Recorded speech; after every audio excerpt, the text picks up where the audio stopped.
Okay, this is the tool sharpener. I bought it from the Lidl. I think the price was probably around £1.99, £2. Anyway, I'm going to open it and see how it is. Okay, now I'm opening it. Taking the tool out.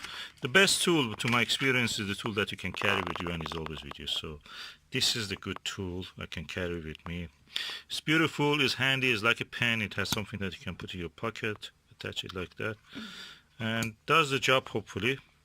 I will test it in allotment later.